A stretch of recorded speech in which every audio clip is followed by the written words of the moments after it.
எல்லாம் ஓகேவா sir? Take போகலாமா? வணக்கம் நேயர்களே. தற்போது நம்மிடையே தென்னக பீட்டா ஒருங்கிணைப்பாளர் பி சுப்பிரமணியம் அவர்கள் நேரலையில் இருக்கிறார்.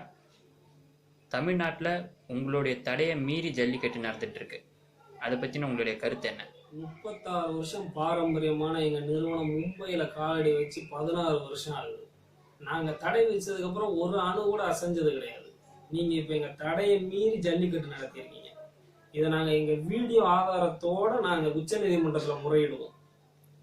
மும்பையில் உங்கள் அமைப்பு எந்த இடத்துல இருக்குது சார்? இப்ப பாத்துக்கிட்டீங்கன்னா சார், மும்பையில ஜூஹு அப்படிங்கிற இடத்துலதான் எங்க நிறுவனம் அமைந்திருக்கு. நல்ல காற்றோட்டமான இடம் இது சார். இந்த ரெட் லைட் ஏரியாவிலேருந்து 25 கிலோமீட்டர் தொலைவில் 1 hour ட்ராவலில் வருமே அந்த ஜூக்குவா? இப்படி குதர்க்கமா பேசக்கூடாது. நம்மளை சுத்தி 1000 கெட்ட விஷயம் நடக்குங்க, அதெல்லாம் நீங்க ஏன் பாக்குறீங்க? நல்ல விஷயம் என்ன, அதை மட்டும் நீங்க எடுத்துக்கோங்க. இந்த விஷயம் ஜல்லிக்கட்டுக்கும் பொருந்துமே சார். கரெக்டு தாங்க. நான் உங்களை மாடு வளர்க்க வேணாம்னு சொல்லலையே. அதை ஓட விட்டு 4 பேர் அது மேல ஏறி அதையும் துன்பப்படுத்தி நீங்களும் துன்பப்பட்டு உயிர் பலி தப்புன்னு தாங்க நாங்க சொல்றோம்.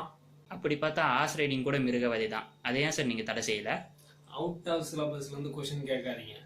இப்ப நம்ம பிரச்சனை என்ன, ஜல்லிக்கட்டு. அதை மட்டும் பேசுங்க. தேவையில்லாம பேசுனீங்கன்னா தூக்கி அடிச்சுவான். சார் அவர் எங்க ஆளு. ஏப்பா, ஒரு நமக்கு சப்போர்ட் பண்ற சினிமா பிரபலங்கள்லாம் யாருப்பா? நான் கேட்டதில் என்னங்க தப்பு? தைரியம் இருந்த சிங்கத்தை அடக்குங்க பார்ப்போம். அதுக்கு என்ன ஆபாச வார்த்தைகள் திட்டுறாங்க, யாருன்னே தெரியல. ஆபாச வார்த்தைகளை பேசுவது மனிதவதை. இதுக்கு நாங்க ஒரு கேஸ் போடுவோம். சார் மனிதவதை அவுட் ஆஃப் சிலபஸ். நாம் இப்போ ஜல்லிக்கட்டுக்கு வருவோமா? அது மட்டும் கிடையாது, எங்களுக்கு சப்போர்ட் பண்ண சினிமா பிரபலத்தை ஷூட்டிங் ஸ்பாட்ல வச்சு அசிங்கப்படுத்தியிருக்காங்க. ஒரு பெண்ணை தரைக்குறவாக பேசுவது தான் தமிழ் கலாச்சாரமா அப்படின்ட்டு அந்த பிரபலம் கேட்டதுக்கு மக்களுடைய கருத்து என்னன்றதை பார்ப்போம். தேர்தல் அறிக்கை மாதிரி கல்யாண அறிக்கையை மாற்றி மாற்றி பேசுறியம்மா, நீ தமிழ் கலாச்சாரத்தை பற்றி பேசலாமா? போமாங்கிட்டு. சார் ஜல்லிக்கட்டுக்கு மாநில அளவில் இப்போ ஆதரவு பெருகிக்கிட்டே இருக்கே. ஏங்க, ஜல்லிக்கட்டுக்கு மாநில ஆதரவு தாங்க, எங்களுக்கு மத்திய ஆதரவே இருக்குங்க. ஜல்லிக்கட்டு நம்ம கலாச்சாரம் தான், ஆனால் மேலிடத்து உத்தரவு இல்லாம நம்ம நடத்த முடியாது. தலைவரே, ஸ்டூடெண்ட்ஸ் எல்லாரும் களத்துல இறங்கிட்டாங்க. அப்படியா? ஆனா இந்த வருஷம் கண்டிப்பா ஜல்லிக்கட்டு நடந்தே தீரும். இந்த வருஷம் ஜல்லிக்கட்டு நடத்த முடியல, அதனால ரொம்ப வருத்தம். எல்லாரும் மன்னிச்சுடுங்க. அப்பா, இது உலக நடிப்புடா சாமி. அதாவது இப்ப ஜல்லிக்கட்டுக்கு சார் ஒரு நிமிஷம். அந்த பிரபல நடிகர் இப்போ தொலைபேசி வாயிலா நம்மளோட இணைப்புல இருக்காரு. அவருடைய கருத்தை பத்தி கேட்போம். சார் உங்களோட கருத்தை பதிவு செய்யுங்க. ஜல்லிக்கட்டை பத்தி உங்களுடைய மனநிலை என்ன? ஃபோனில் என்ன ஆபாசமாக பேசினவங்க மேலே சைபர் கிரைமில் கம்ப்ளைண்ட் கொடுத்துருக்கேன். சார் ஃபோனில் திட்டுறதுக்கும் சைபர் கிரைமில் கம்ப்ளைண்ட் கொடுக்கறதுக்கும் என்ன சார் சம்மந்தம்? அதெல்லாம் எனக்கு தெரியாதுங்க. நான் கம்ப்ளைண்ட் கொடுத்துருக்கேன், அவங்களும் ஆக்ஷன் எடுக்கிறேன்னு சொல்லியிருக்காங்க. விரைவில் செல்லும் கையுமா பிடிபடுவார்கள் அப்படிங்கிற நம்பிக்கை எனக்கு இருக்குது. சரி சார், ஜல்லிக்கட்டு பற்றி உங்களுடைய முடிவு தான் என்ன? முடிவில் மாற்றமில்லை, நான் மிருகவதைக்கு எதிரானவன் தான். சரி சார், இறுதியாக தமிழ் மக்களுக்கு என்ன சொல்ல விரும்புகிறீங்க? நானும் மதுரக்காரன் தான்டா.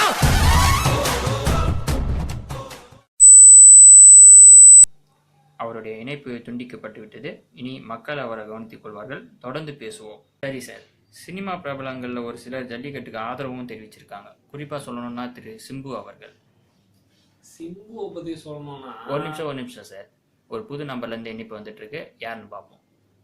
ஹலோ, சொல்லுங்கள். நீங்கள் இணைப்பில் இருக்கீங்க, உங்களோட கருத்தை பதிவு செய்யுங்க. நாங்கள் மாதர் சங்கத்திலேருந்து பேசுகிறோம். சொல்லுங்கள் மேடம். என்னங்க சிம்புன்னு பேச்சு அடிபட்டுச்சு, ஏதாவது பாட்டு ரிலீஸ் ஆயிருக்கா? அது ஒரு பக்கம் இருக்கட்டும் மேடம். சமீபத்தில் நுங்கம்பாக்கத்தில் நடந்த கொலை வழக்கு சம்பந்தமாக நீங்கள் என்ன முயற்சி செஞ்சுருக்கீங்க?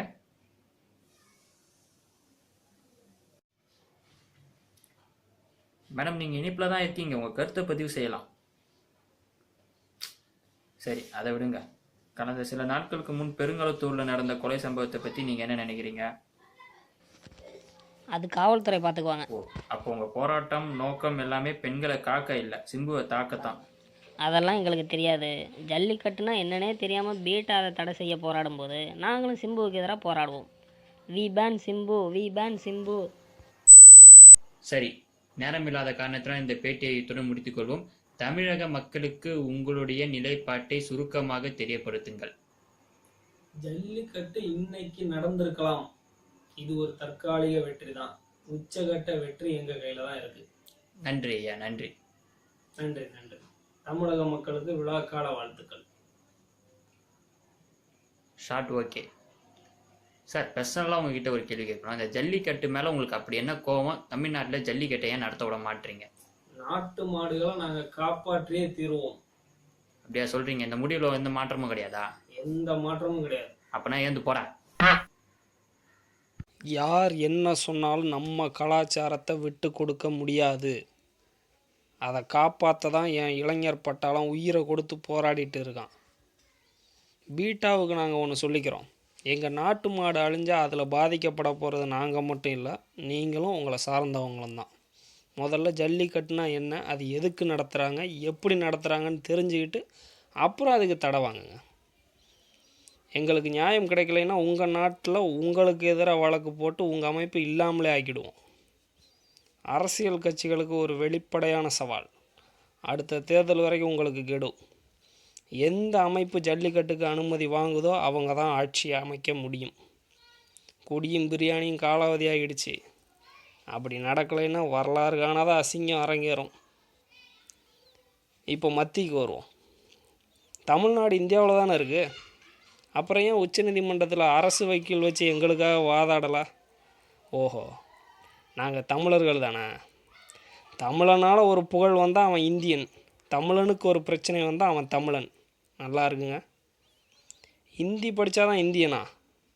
அப்போ முதல்ல உங்கள் ஊர் மாட்டுக்கு ஹிந்தி கற்றுக் கொடுங்க. அது எதுக்கு அம்மான்னு கற்றுது? மக்களே, இனியாவது திருந்துவோம். நாட்டு வளர்ச்சி நம்ம கையில் தான். மும்பையில் விபச்சாரம் அத்தியாவசியம், தமிழ்நாட்டில் ஜல்லிக்கட்டு அனாவசியம். நம்ம வாழ்க்கை எந்த நடிகர் கையிலும் இல்லைங்கிறத நீங்கள் புரிஞ்சுக்கணும். முதல் அடி வெளிநாட்டு உணவுகளை தவிர்க்கணும். அப்புறம் பாருங்கள் என்ன நடக்குதுன்னு. ஒன்றுபடுவோம், வென்று விடுவோம்.